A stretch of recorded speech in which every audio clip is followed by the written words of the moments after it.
Shalom. Shalom, my brothers and sisters, and welcome. Welcome to Yasharal, End Time Individual Decisions. This is the 6th installment. My name is Symmanayah, and these are the words I am compelled to present to an awakening nation, set apart by the Almighty Father, Yahuah, in Yahusha's name.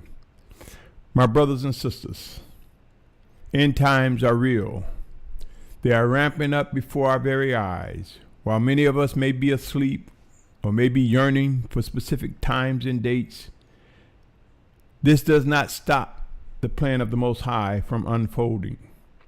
In this installment, I am compelled to speak on the subject of falling away and how I am compelled to inform an awakening nation, those drawn by the Most High, that there will be a time where we will experience individually and collectively painful obedience during such times as a falling away, as it enlarges before our very present.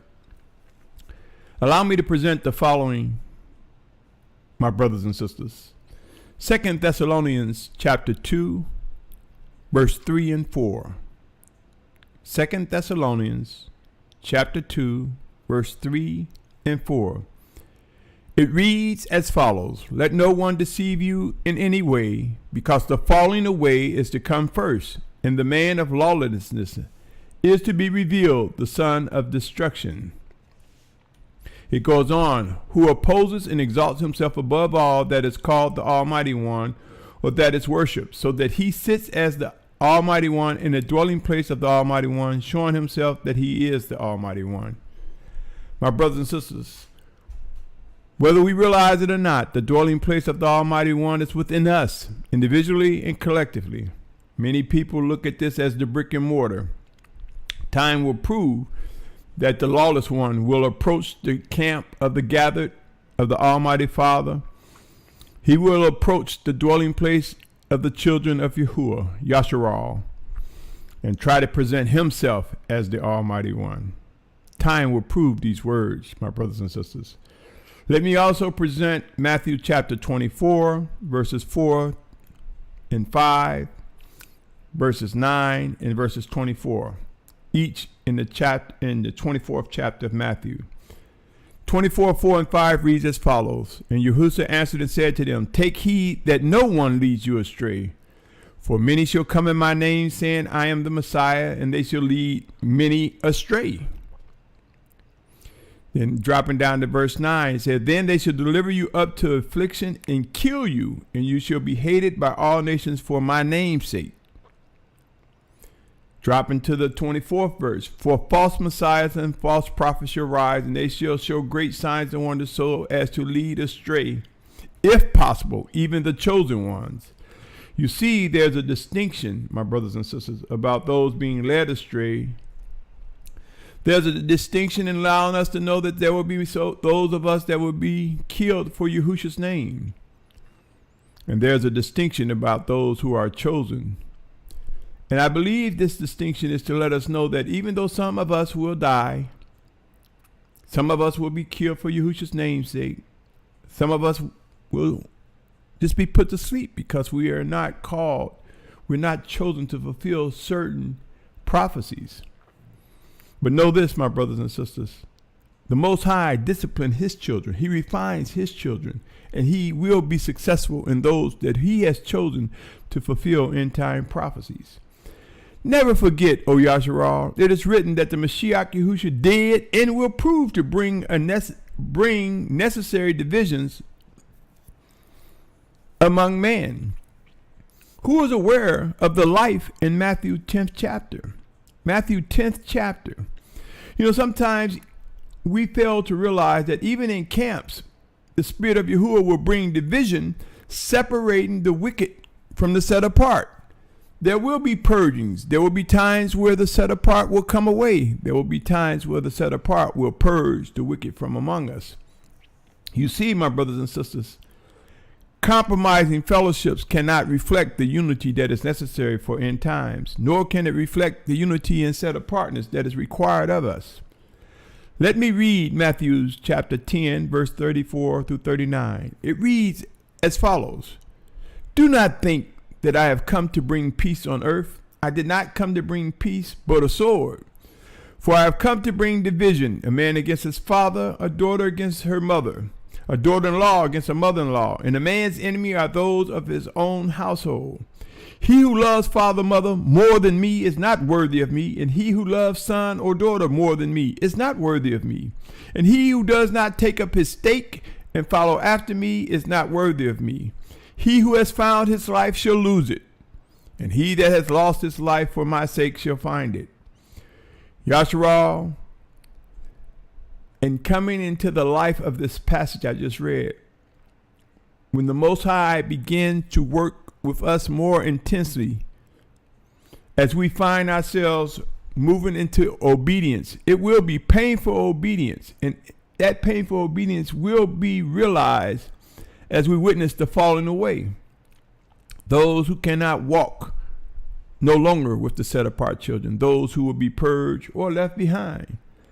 My brothers and sisters, sure, it is easy to talk on these passages, but how many of us are aware of the realities, the details that come with these writings? How many of us are aware that there will be intense days that make one want to run? All too often I have witnessed individuals run in the wrong direction, trying to seek shalom, or what is commonly known as peace. Yasharal, as we grow closer together, we will witness more widespread falling away, along with coming to recognize out of our commitment to worship and obey the Almighty Father, we will face painful obedience. It will be painful. But the time will come when we will shout hallelujah. We will praise in the joy of knowing that the Most High has indeed directed our footsteps. In other words, there will be many times when out of obedience, the guidance of the Spirit of Yahusha will bring us to points where there will be degrees of pain. But remember, if at the very least our flesh will face the pain as we bring it into subjection to the set apart power and obedience through the power and strength of the Most High Yahuah, Spirit working in us. Yes, our flesh will wiggle and strain and raise our voice. We may even get emotional at times. My brothers and sisters, there are no doubts in my mind that one of the most trying words that require action is obedience. Everyone wants to give orders and direct. But have we become aware of the need when to submit one to another, to be humble one before another, to be strong in the set apart orders that are given us? There will be times to speak and there will be times to listen. There will be those giving instructions and orders, and there will be those listening. And it may even change. We may change roles. It is no one person. It is no three people. It is this power and might of the Almighty Father who will work in us one towards another. There are so many leaders, mores, teachers, pastors, shepherds, or any other outspoken individual who desire to lead, each making the task of obedience even that much more harder to discern when they themselves or we ourselves disagree. Yasharal, my brothers and sisters, there will be a falling away. Make no mistake, we will witness our emotions being challenged, let alone our sanity, as we discover what must and will be done in order to gather an awakening set-apart nation under the banner of Yasharal, led by the Spirit of Yahusha working in us, among us, one towards another, and through his chosen leaders. In the coming days, we will witness what could be referenced as a restructuring among us. Some leaders will no longer be with us. They will be purged. Some will die. I could be in those ranks. There will be some leaders taking on different positions as ordered by the Spirit of Yahusha. In other words, positions that we think we're supposed to have, we will find that the Spirit of Yahusha said, no, not so. Just as a shuffling of leaders will occur, there will also be individuals taking on different positions, not necessarily purged, but doing something else within the body of Yasharal. The Almighty Father Yahuah, through his set-apart Spirit, sent in Yahusha's name, will prove to bring the refinement and discipline necessary for fulfilling his promises. I cannot repeat that enough. One of the biggest challenges will be becoming will be coming away from individuals that we've been accustomed to being around, people we thought were leaders, people we thought were supposed to be doing one thing, and we find that we are no longer supposed to be under their guidance, or they're no longer supposed to be leading. They have been assigned other tasks. Some may have jumped into positions erroneously, disregarding what they are tasked to do. This could apply to me. In due time, my brothers and sisters, we shall see.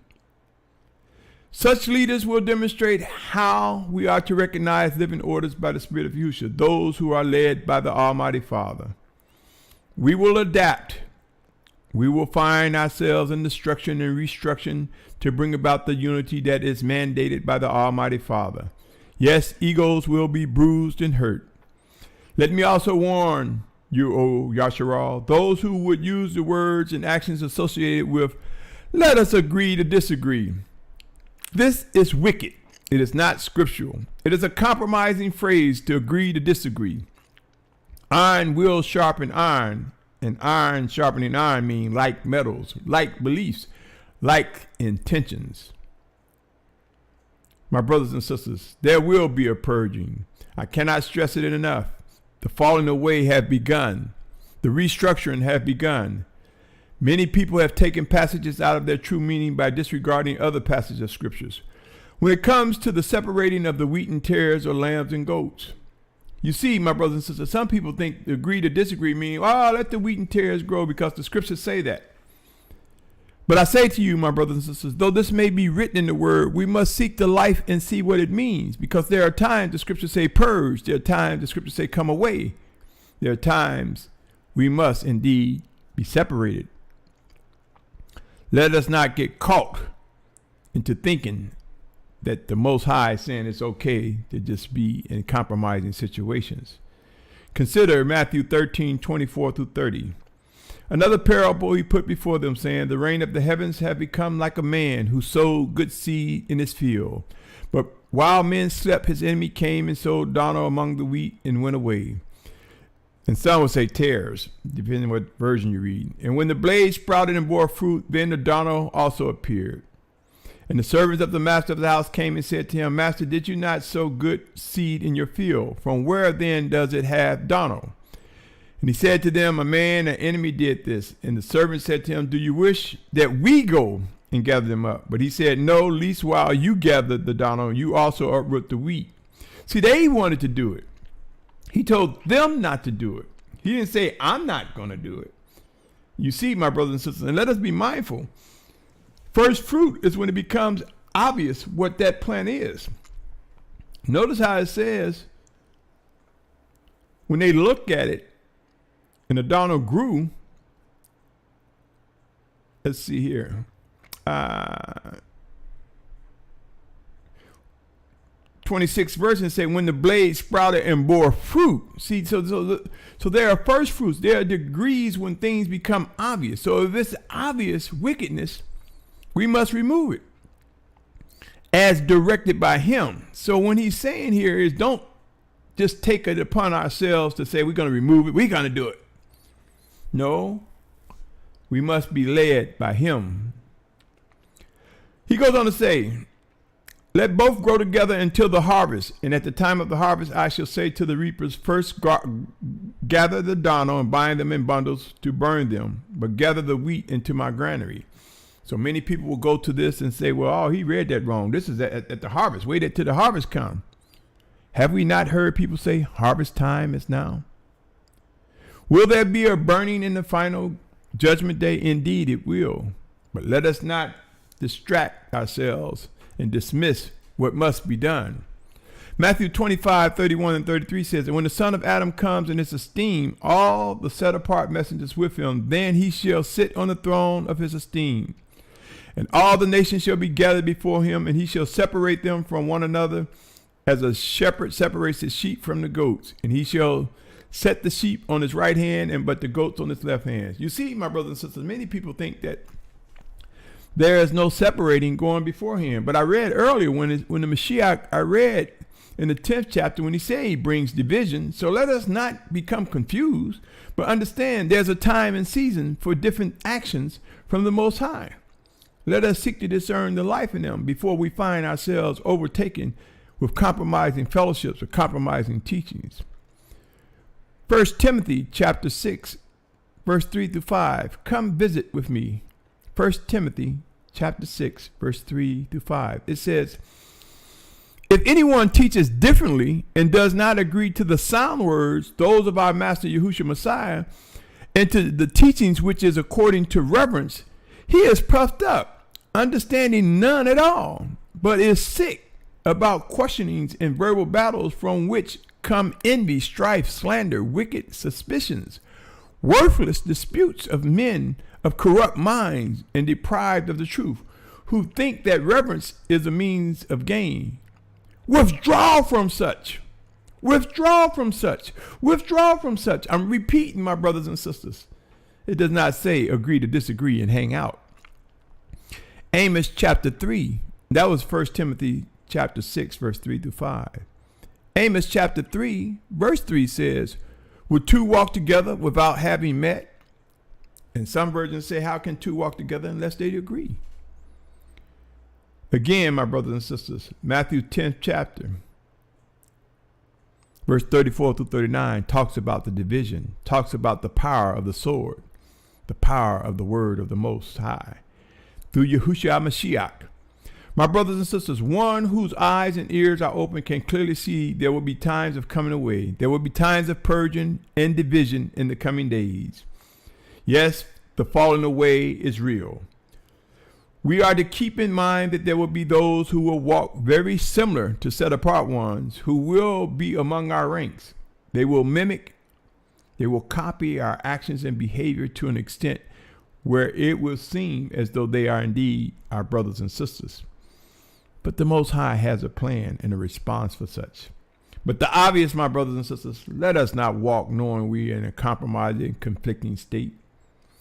We must understand while the flesh war against the spirit, our inward man is challenged. There will be times where it will be difficult to discern who's truly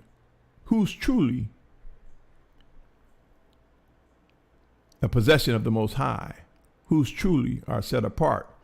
Also remember, it is written that there are wolves in sheep clothing among us. My point is this, O Yasharal, we must and will come to the knowledge of seeking to discern moment by moment, for it is important to minimize and or avoid being led astray. Prepare, O Yasharal, prepare, my brothers and sisters, though we may face many painful days ahead. Be encouraged. We will grow to respond more readily and will reduce that pain and recognize how our comfort will come. It will come in understanding what must and will be done, understanding that these actions that are ordered by the Most High are necessary. Be encouraged and be mindful of the following as we find ourselves being molded to fulfill end-time promises from the Almighty Father Yahuah. Let us be mindful of Hebrews 12:11. It says, and indeed, no discipline seems pleasant at the time, but grievous. But afterwards, it yields the peaceable fruit of righteousness to those who have been trained by it. You see, my brothers and sisters, now is the time to begin discussing how to adapt and adjust as we witness the falling away. How to adapt and adjust and what must be done as we face painful obedience to the Most High. Discussion and preparations are as one filling their lamps with oil. It is akin to embracing the mindset of what's to come and moving into a more refined, set-apart state as directed by the Spirit of Yahuah. Remember, Noah prepared. He built the ark. Remember, there are other times when people ordered by the Most High prepared. So let us not worry, but let us seek to identify the preparations that are going forth by the Most High through his set-apart spirit sent in Yahusha's name, as I mention often, referencing John 14:26. As I close, O Yasharal, let us remember all that is written, it is real. And as we seek to discern and we come into the life of all that is written, we will know, O Yasharal, how real this journey is. The days are before us, Details associated with fulfilling end-time prophecies are emerging, and soon we will begin to recognize how there are day-to-day living orders going forth before us. Not just on Shabbat, not just on feast times, not just twice a week, but day to day, the Most High. His Spirit calls out to us. He draws out to His chosen. There is work to be done, my brothers and sisters. Let us grow to know. Let us grow to expect. We have a duty to discern what the Spirit, the living presence of our Most High Father, the Almighty One, is saying to us, each of us, directly and through us, one towards another. Falling away, painful obedience. What say you, O listener, to these words? Are you prepared to discuss this matter with brothers and sisters on what must and will be done in the coming days? Let the Spirit of Yahuah, sent in Yahusha's name, rest and abide within each of us, and may we witness His proof. May He prove the importance of this message. Until next time, O Yasharal, brothers and sisters of set apartness, I bid you shalom. Shalom. Shalom.